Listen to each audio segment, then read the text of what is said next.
I think it's safe to say that Isaac Cruz is a monster, and I truly believe that he's going to dominate the super lightweight division for a while, and let me tell you why. He first won the title on March 30th against Rolly Romero, just destroying him and winning by stoppage. We knew Cruz was a solid and tough fighter, but he really just cemented himself as a top dog in boxing. The first thing that tells me he's going to dominate at 140 is his height. What I mean by this is he's 5'4", and that's really small for 140 and probably the smallest champion ever in that weight division. I mention this because I really think that Cruz maxed out on his height when it comes to weight divisions. Being 5'4", I really think that Cruz just is too small to move up to welterweight if he wants to pursue that, okay? And think about the weight class above that, super welterweight.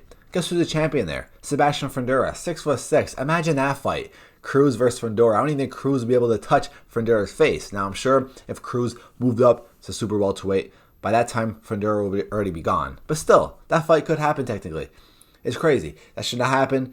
I mean, you never want to say anything's impossible. You know, Cruz Warrior will do anything, but I just think that for Cruz, for his own benefit, just stay as low as possible. He's already at a disadvantage at 140, but he somehow wins because he's just Isaac Cruz.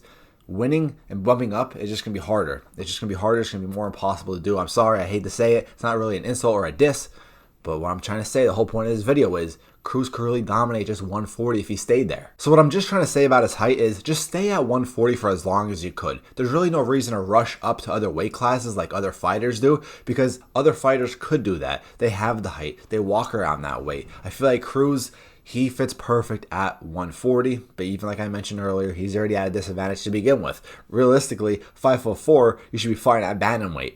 But Cruz is Cruz. He'll do anything. He's moving forward. He's a warrior. When it comes to height and 140, I think Cruz, he just needs to chill and just stay there. I think he maxed out there when it comes to height. The second thing is a lot of top fighters are going to move up to 147 soon, giving Cruz more opportunities to dominate, make that division a little bit more easier. Devin Haney, Ryan Garcia, T.O., Josh Taylor. That still leaves some good boxers there like Matthias, and then of course Gervonta Davis and Shakur Stevenson I'm sure are going to move up soon. But with Cruz's pressure style, I'm honestly curious how that will go with Shakur. I think that could be a very hard fight for Shakur, and Cruz could still win that. It depends on how long Shakur could run in the ring with Cruz, because Cruz is going to keep on coming. And after seeing that first fight with Tank, anything could happen. Cruz's ability to take punches is just very impressive. What we saw with that Rolly fight, we couldn't get stopped by Tank. He couldn't get stopped ever. He just keeps on going. His head is like just a brick. It does not move when you throw punches at it. That's dangerous. And he just keeps going. He just keeps walking it down. It's a very dangerous fighter.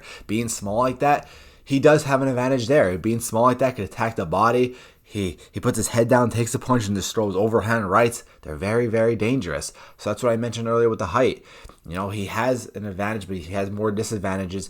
Stay at 140 while you could. Don't try to rush up. Don't try to get as high as you could, because height is going to start to play a factor. He's already pushing at 140. Don't try to push it anymore. I like Cruz's story. He really came out of nowhere. Tank gave him a chance. Cruz did amazing. He didn't win, but nobody expected Cruz to last so long. Nobody even heard of the dude. He did that, fought some other fighters, won, gets a shot against Rolly Romero. He was the favorite, but, you know, anything could have happened. Rolly was the champ, alrighty, and then Cruz is the guy who beat the guy. And that's that. We don't know what's next. I'd like to see him face the winner of Haney or Garcia. That'd be a really good fight. I think Cruz could beat anybody at 140. I think the only fighter that Cruz can beat, and I think Teofimo is untouchable at 140. So I think Cruz is the only guy. I'm sorry, Teofimo is the only guy that Cruz can beat. I think nobody can beat Teofimo at 140. I stand behind that. I really do stand behind that. But I think he can beat Josh Taylor, Garcia, Matthias even, Devin Haney, Shakur. Who knows what happens with Tank. Anybody else who wants to move up. Anybody else at 140. So I really think that Cruz could dominate 140. Let me know what you guys think. Happy to hear some comments, other opinions. I'm out, guys. Peace.